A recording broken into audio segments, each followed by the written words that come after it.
Coach Corey Wayne, and this is my video coaching newsletter.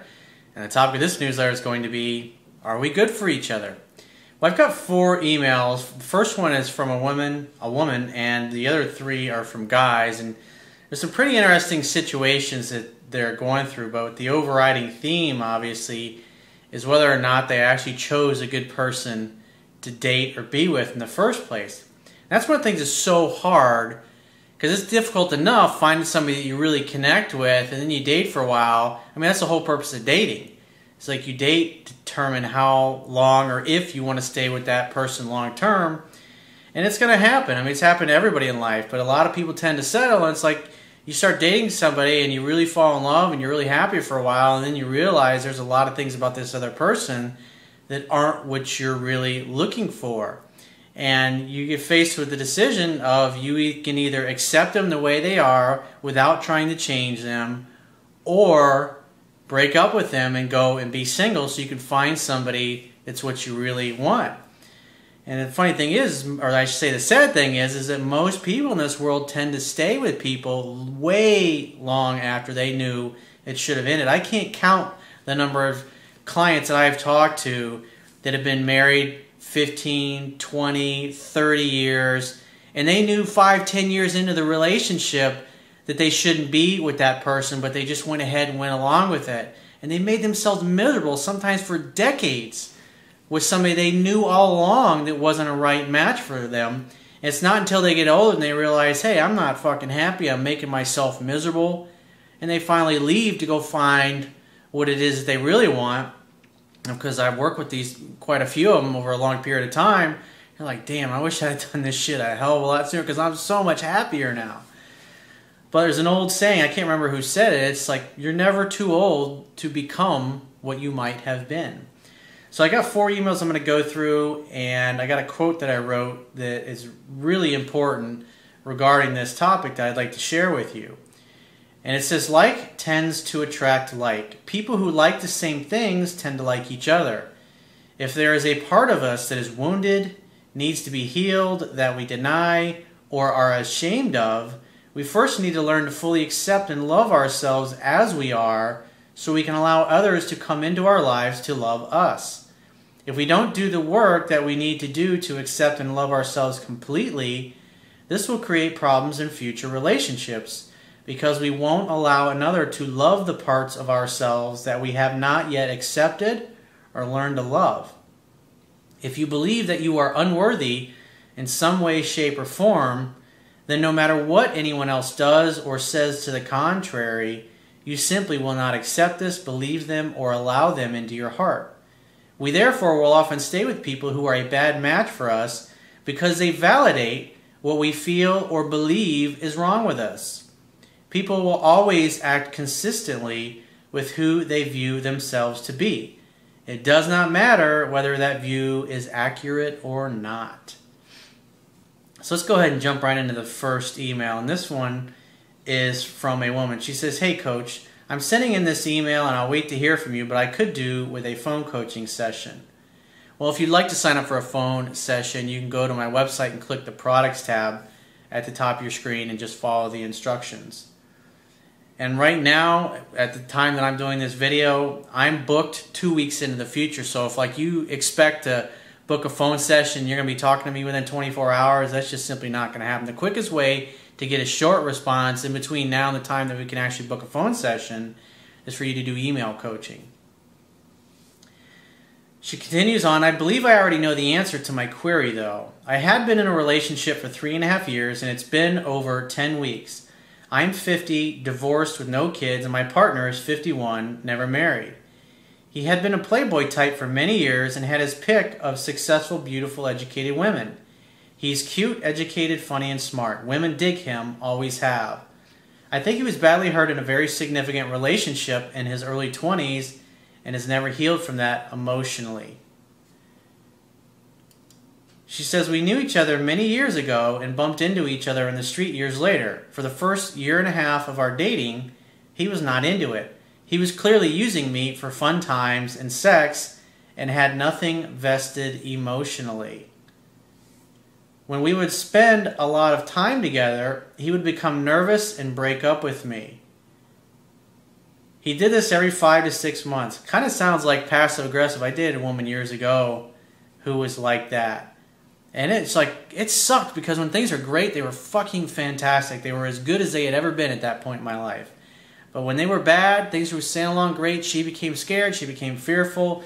It's like just like the quote I shared, she presupposed that it was just a matter of time before I ditched her, because this is pretty much what had always happened to her, even though she was incredibly gorgeous, very sexy, and pretty much any guy that saw her was like, damn, I'd like to hook up with that. But it was interesting, as I was talking to one of her brothers one time, and he said she's really intimidated by you. And because she was intimidated by me, and plus deep down she didn't feel she was worthy, it's like no matter how much I showed her through my actions, my words, that I loved her, it's like deep down, it's like she didn't believe it was going to last. Or it was just simply a matter of time before I changed my mind and left. And therefore, her natural instinctive response was to run away before things got bad, or before I fell out of love with her or became bored or tired with her.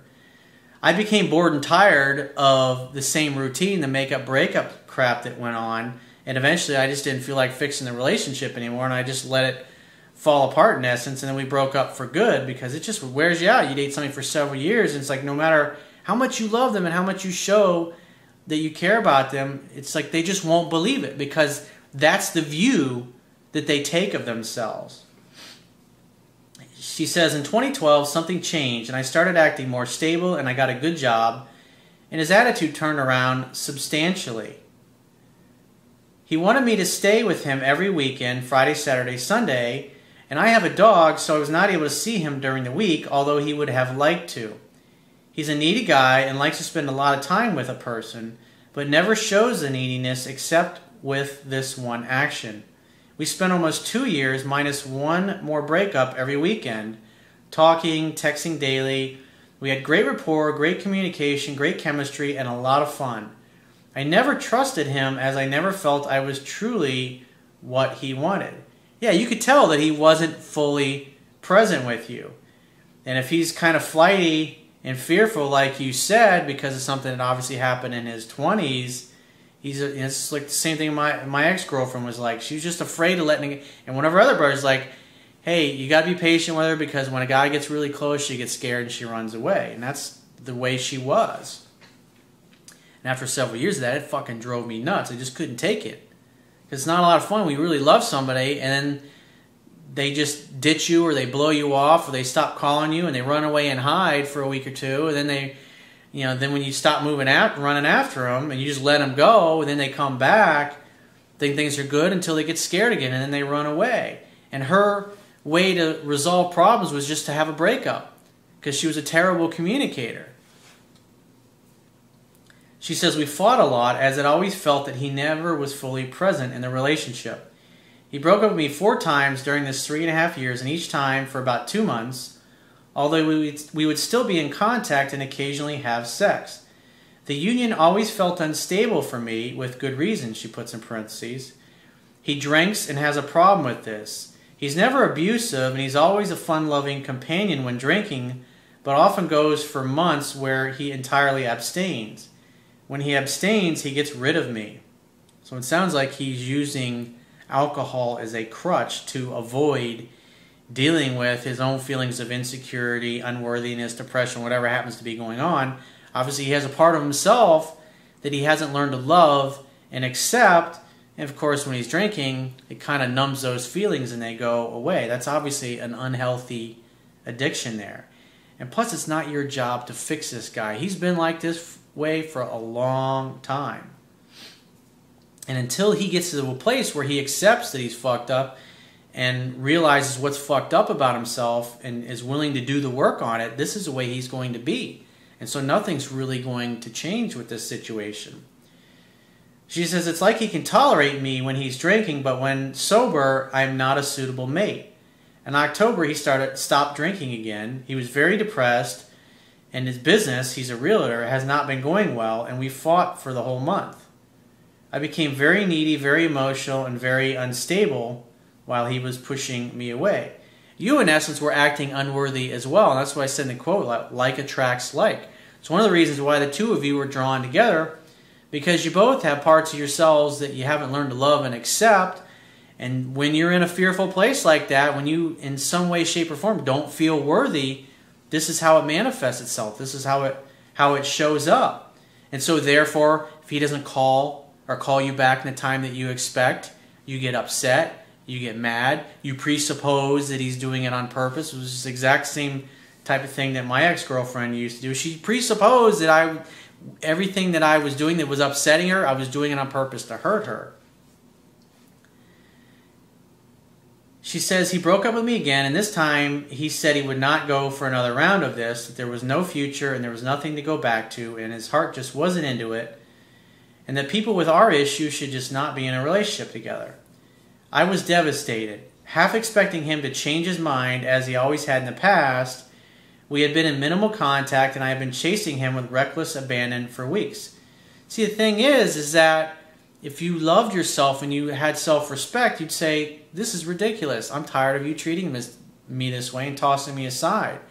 But instead, because you didn't feel worthy, you continued to run after him and chase after him to try to get him to change his mind. And it's just a bad way to go. And when a guy's in that place, he's feeling like he's losing his freedom by being with you, then you're running after him. Again, it feels suffocating to him.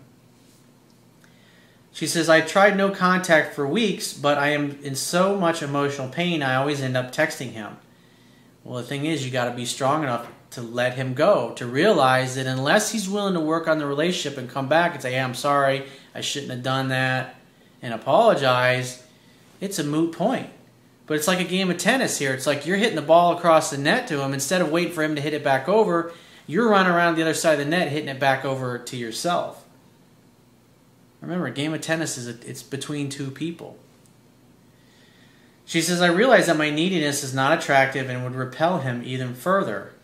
I also realize that I rely on him to fill me up because I cannot fill myself up. Not a good place to be coming from. I thought if I could work on the behaviors that were not serving me or us, I could come back to the relationship with a greater understanding of how to act. The point being is that you both have the same kind of issue of not feeling worthy, not feeling good enough, and you both haven't dealt with it. You've been kind of avoiding it. He uses alcohol to deal with his. And a lot of people go to doctors and, oh, this is the way I feel. And like, oh, hey, take this blue pill or this red pill or this purple pill or this green pill or this yellow pill or whatever it is. And that really doesn't deal with the core issue. She continues on, I felt that it was my angry, lashing out behaviors and insecurity that pushed him over the edge. Well, it definitely will push anybody away. Men or women, when they act this way, are going to push the other person away. We were going to meet this week for a short social outing, but he canceled saying it was stressing him out and it was too soon. I asked if the stress was because he thought I'd push for more and more beyond this meeting, and he said yes, and that it wasn't good for either of us. That's when you just have to have the strength to say, hey, well, when you change your mind, give me a call because I'd really love to see you. I miss you. And just leave it at that. And then when he goes and runs off, and then after a week or two later or whatever, a month, all right, maybe you never hear from him again. You have to be willing to understand it. When you let somebody go like that, you may never hear from them again. They may disappear completely. You got to love in such a way that the person you love feels free. Besides the very obvious and not contacting this man again, what do you see as the glaring problems? Is there any hope of having a relationship with this man? Well, what you really need to focus on yourself is working on you. Maybe you should go to seek some counseling or some therapy to talk about, obviously, your issues. I don't recommend medicating it because our bodies were not designed to take in medication anyways. But going to a counselor or somebody that you can talk to about this issue so you can learn to heal that part of yourself that you feel like you don't love or you don't feel worthy, and start dating. Because it's like you're totally consumed with this one guy trying to make this imperfect relationship into the perfect relationship when you have a flawed person that you're involved with. And it's obvious, at least at 50-something years that this guy's been around, he uses alcohol to deal with it instead of getting to the root issue or the cause. But the best thing you can do is to work on yourself and get yourself some other options. Start dating some other guys that are out there. Because right now it sounds like he's the only possibility, and therefore you wait around for a few weeks and you don't have anything else going on in your personal life, and you're fearful that you're never going to find anybody else, and that just adds to the problem. It's just a vicious cycle. You just go round and round like a dog chasing his tail, and you never really get anywhere. So let's get into the second email. And this guy, I've answered a few, I've done a few email coaching responses before, and he's still dealing with the same issue: neediness, over pursuing, and just like blowing a girl's phone up when she doesn't respond right away. Because what's his core issue? He doesn't think he's worthy. He thinks it's just a matter of time before he gets ditched. And so when the girl doesn't respond in the time he thinks, what happens? He comes running after her and starts to act like a stalker at times.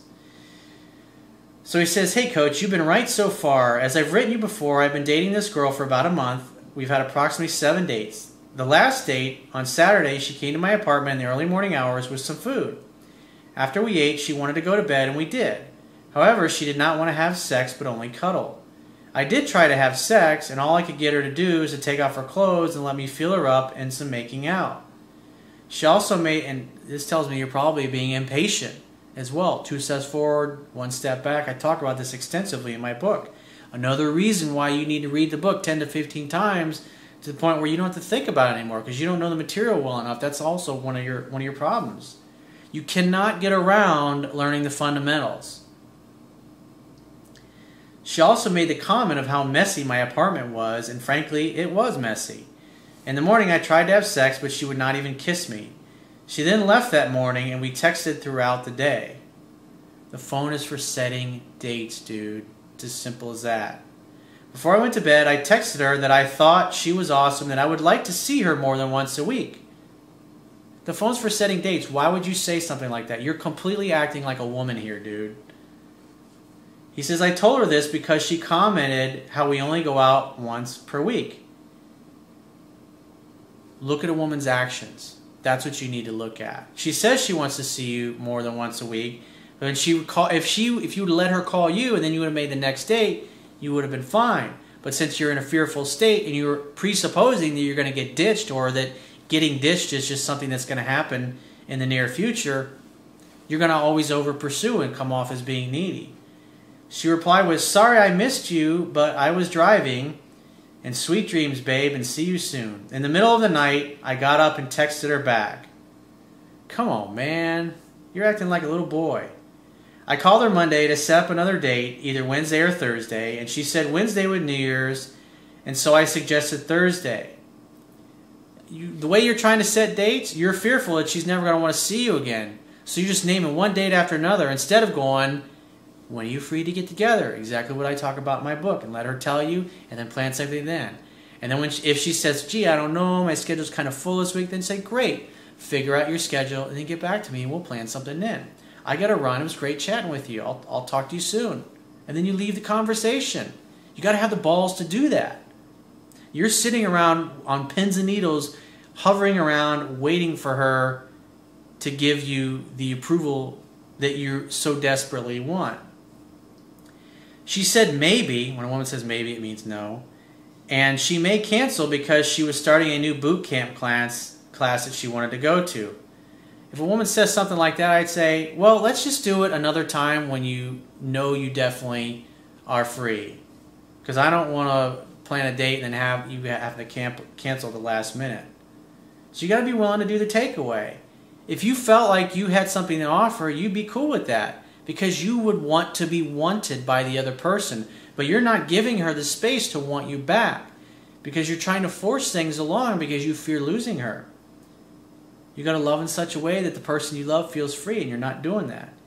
He says, I thought she later said yes during our conversation. Well, I did not hear from her on Tuesday or Wednesday. So on Thursday evening, I sent her a text stating I would see her on Thursday. You're trying to force things, dude. She then texted me that she would have to take a rain check as she was going to the class. Remember, she said maybe earlier, and you're trying to force it. It's like you're ignoring what she's telling you because you're fearful that she's going to ditch you. And so what do? You do things that bring about the ditching. I then said, okay, then I texted her, so this means you still want to see, do you still want to see each other? I mean, that's totally weak, insecure. You're basically saying, gee, do you still like me? Or you probably don't like me because this is what happens when I go out with most girls. They ditch me. And so I'm expecting you to ditch me. So are you now finally ditching me? Or are you going to ditch me in the really near future? This is basically what you're communicating. This isn't masculine behavior, dude. You're acting like an emotionally irrational woman that is totally unsure of herself and insecure. She did not reply at all. Duh. So I freaked. I sent 4 more text messages after jokingly telling her that she owed me dinner for canceling. I also called her and left a message. Come on, man. Seriously? You're just digging a hole. It's like you get stuck in the sand in your car and you just keep stepping on the gas expecting that you're going to get out of the hole that you're in. Your tires just keep getting further and further into the dirt. Well, she called me the next morning before work, apologized for not calling me last night, and tried to explain that she canceled because she's been planning on taking this class for some time to get back into shape. Of course, I told her okay, not a big deal. She then said she was going out Friday, and then on Saturday she would be in town with her friend, and it seemed that she implied she would contact me to meet up. Great, give me a call, and we'll get together. You gotta let her do that, man. You're trying to force everything. This is the kind of behavior a guy goes out on a first date and he's already making plans for the second date while he's still on the first date because he doesn't think he's going to be able to get her on the phone again. This is classic needy behavior. This will always get you rejected every time. And you've been dating this girl for 7 weeks now. She should be falling in love with you. But this is why she hasn't fallen in love with you, because of this kind of childish behavior. He says, in any case, I told her sure and let me know when she would like to meet up again.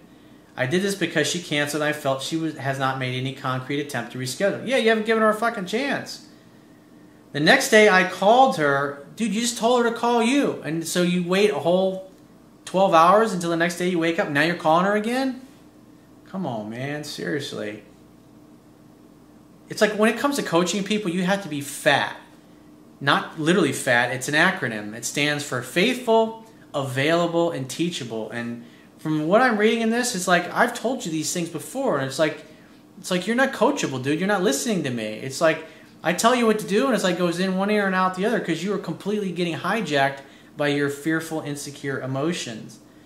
The next day I called her in the morning and she picked up. I just talked to her for a few minutes and we wished each other a good day. Again, the phone is for setting dates. He says, Corey, it feels like I'm chasing a girl who now has low interest. Well, you've done that, bro. You've over-pursued her, so what do you fucking expect? This is so predictable. This is as predictable as like the sun's going to come up tomorrow. Or the moon is going to rotate around the earth. Or the sky is blue. Up until that Saturday, she had been replying and texting me, and we had gone out on Friday. This week, she feels distant, does not text me or really respond to my texts. What do you expect with that kind of behavior? However, when I call, she answers or returns my call promptly and behaves really friendly. At this point, what do you suggest I do? Nothing. Wait to see if she contacts me again? Yeah. And wait a week and contact her, or just walk away? Wait for her to reach out to you. Dude, you've sent like 50 phone calls and messages to like 2 or 3 of hers. It's like, it's ridiculous. You gotta wait for her to reach out to you. When she reaches out, assume she wants to see you. Then say, hey babe, it's great to hear from you. I'd love to see you. When are you free to get together next? Just like that. That's all you gotta do. Make a date. Then get off the phone. Make definite plans. Hang out, have fun, hook up. It's really simple, bro. So let's move on to the third email. This guy says, hey Corey, I've been reading your book and listening to many of your emails. And I sent you an email waiting for your response, so I went ahead and paid for an emergency email session. I was dating a girl for about a year, and I just caught her texting another guy a few days before Christmas. Oh, that fucking sucks. She told me she went on a date with him and she made out with him and that she felt like she wasn't done dating. Oh, so we've been together for a year, and after a year you decide, oh, I'm going to go out and see what else is out there? This is not the kind of woman that you can have a relationship with. Loyalty is the #1 most important thing to men in a relationship. And right here, she's out, bro. She's a great fuck buddy, great sex playmate, nothing more than that. You can't have a relationship with a woman like this. There's no way you can have a monogamous relationship with a woman like this. Because Because when she's unhappy or her needs aren't being met, she goes out with other dudes behind your back. And the only way you find out about it is if you bust her. She ain't going to tell you. I met her last year when I was home for the holidays. She just got out of a relationship of 5 years from the time she was 19 to 24. And he was still contacting her while we were seeing each other. We fell in love and I pursued her heavily. Approval-seeking behavior. More, I'm not worthy, I'm not worthy, I'm not worthy, so you over-pursued her. I moved back, and so she had all the power in the relationship. I moved back in May, and we were very close every day. Things became very stagnant for me and my job, and she got spooked. She said things were moving too fast, but the love and passion was there. She's just emotional and still confused about her life and job and her ex. That's code word for you're acting like a little needy, insecure jackass and you're totally turning me off because you're not acting like a man. And what I want more than anything is a guy to act like a man. And since you keep acting like a weak bitch, if you will, I'm not sure of you. That's what she's really saying to you, dude. I'm just being honest. My job as a coach is not to blow sunshine up your ass. It's to point out what where you're fucking up and say it in a way that makes you go, holy shit, the coach just said it? Yeah, he just said that. He says, about September, she decided to end it, saying it wasn't there and it was kind of a break and I was very mature. And she said no contact, even sex. A week later, she said she wanted to have the sex part. We started doing that and eventually became back to where we were talking every day, I love you, etc. See, you let her come back to you. Now look at that. You got to love in such a way that the person you love feels free. And you did that. So that was good. She wouldn't sleep over because I snore, and that was always a problem with her and I. And I think a deciding factor. No, because she's just probably sleeping with somebody else besides you.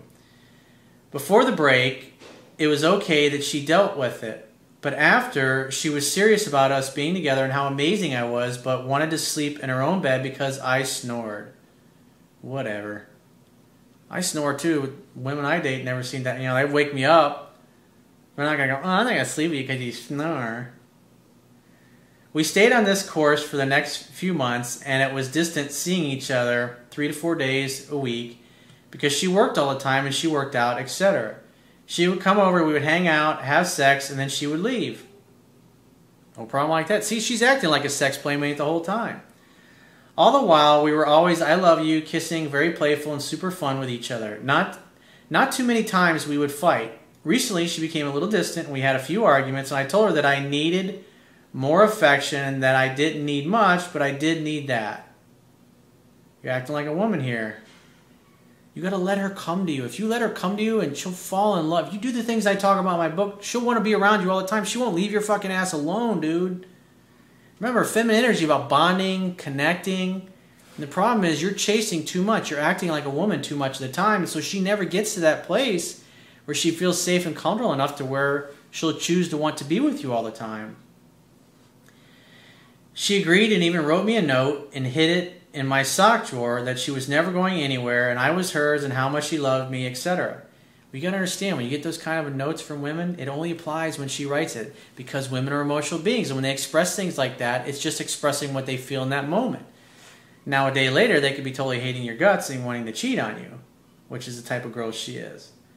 She's a cheater. Nothing you can do about it.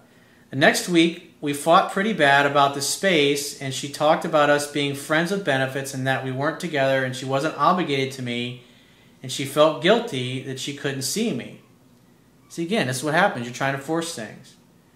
We talked about it, and it was still distant, but she wanted to see me, and I was having a Christmas party that I invited her to, and she was very happy to come.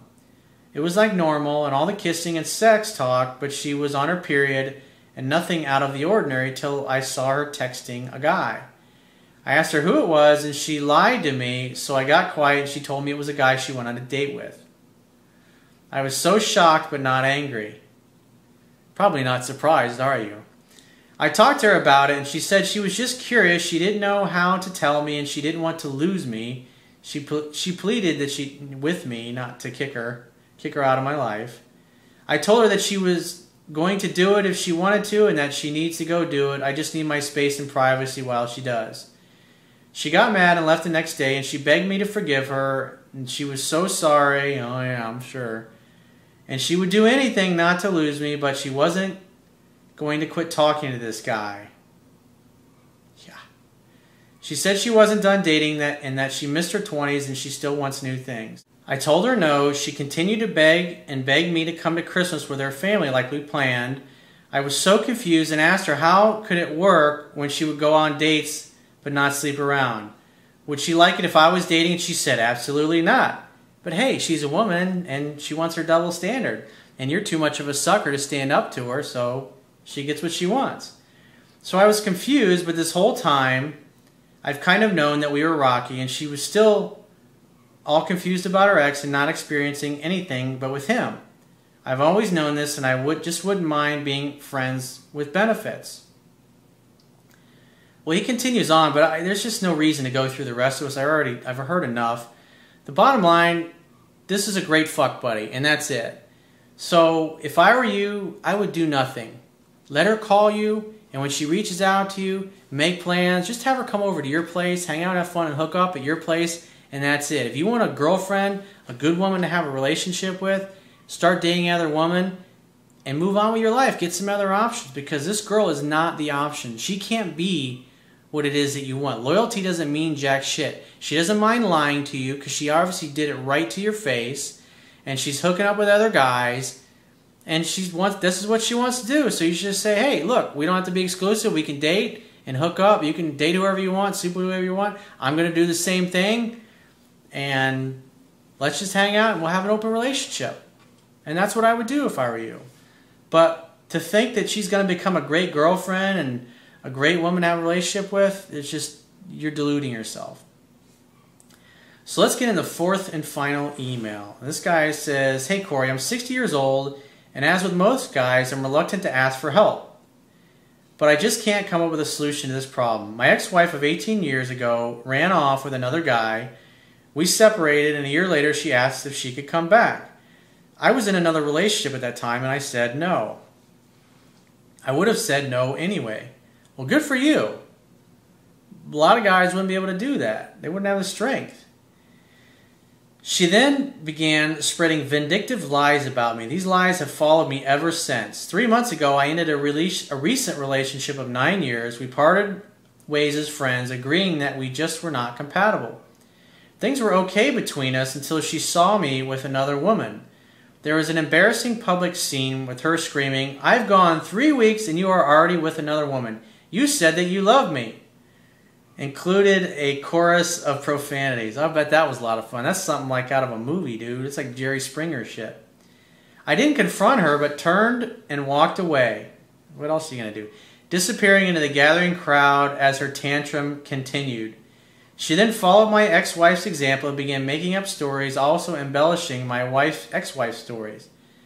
To date, she sought out 2 of my dating partners and poisoned our relationships. Some women that you just start dating and then you got a crazy ex that won't fucking leave them alone and start stalking them and saying all kinds of bad things. They're going to be like, I don't want anything to deal with this shit. I don't have to deal with that wacko. He says, I can't see legal action being effective as the damage has been done once branded, etc. Well, what you can do is you can get a restraining order against her where she can't contact you, and somehow she's finding out who it is that you're dating. Maybe you're posting this stuff publicly on Facebook or whatever. Block her on Facebook so she can't see what you're doing. Don't post all your updates publicly. Make sure all of your updates are just for you and the people that are on your list of friends. And then that way she won't know what's going on and won't know how to get in touch with other people. And I wouldn't post any pictures or any contact information. In other words, don't say, oh, I'm in a relationship with so-and-so until it's really solid after many months of being together. Because she's finding out who you're hooking up with and she's submarining your situation. He says, unfortunately, I live in a relatively small town and my dating choices are limited. I can't afford to move. Is becoming a hermit my only option? I would say getting a restraining order is a good way to go about that. And then that way she can't legally contact you. Because if she does, they'll arrest her ass and throw her in jail. I should point out that the second poison relationship was internet dating and she had come to visit me. Yeah, is that somebody new? She shows up. It's like most people, it's like, who wants to deal with a guy or a woman that's got a fucking crazy ex? I wouldn't want to put up with that bullshit. And so you got to create your life or lock your privacy up. Like I said, and with social media, you have the capability to do that so the wacky ex can't find out who you're dating, who you're hooking up with. It's like there's an old Indian proverb, if tribe not to know, keep mouth shut. So it's like, how is she finding out who you're dating? The only way she could find out is if you're telling other people about it. So I wouldn't tell other people about who you're dating until you've been dating for many months and you're exclusive, meaning the women that you're dating are the ones that are actually bringing up being exclusive. I should point out that the second poison relationship was internet dating, and she'd come to visit me, and I think that there must be a sign on my back that says, psycho, pick me. You got to look for those behaviors, and I talk about some of those things in my book. If you start dating a woman, you call her once a week, because that's the beauty of applying the things that I teach. If you're dating a woman that's a little bit of a wacko, but just calling her once a week and going out with her once a week, that behavior is going to manifest itself. She's going to exhibit that. And you're going to spot that right away. And so when at the first sign of that wacky behavior, that's when you can bail out. That's when you can hit the eject button and get the fuck out of there before you get too far down the road and you get all emotionally wrapped up in it. She gets wrapped up in your life. You get wrapped up in her life. He says, I will really appreciate your wisdom on this problem. I've only recently found your website and I'm earnestly trying to educate myself on the art of keeping a relationship together. Got to say, good job, excellent material, and I really enjoy your presentation methods. Thank you. But like I said, the best thing that you can do for yourself at this point is to read my book 10 to 15 times so you get to the point where you don't have to think about it. We literally could teach it because you get to know it so well. Because it's like when you go through the book, that's when you're really going to see, and whether you're a man or a woman watching this, what I teach is human behavior. And it's like once you understand human behavior and what motivates men and women to do what they do, the difference between masculine and feminine energy and the tendencies of both, it'll help you better understand yourself.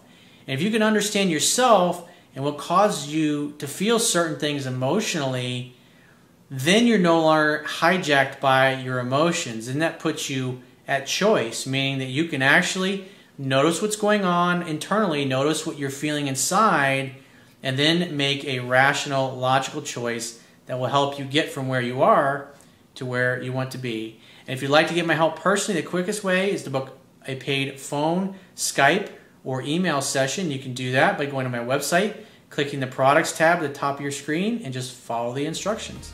And I will talk to you soon.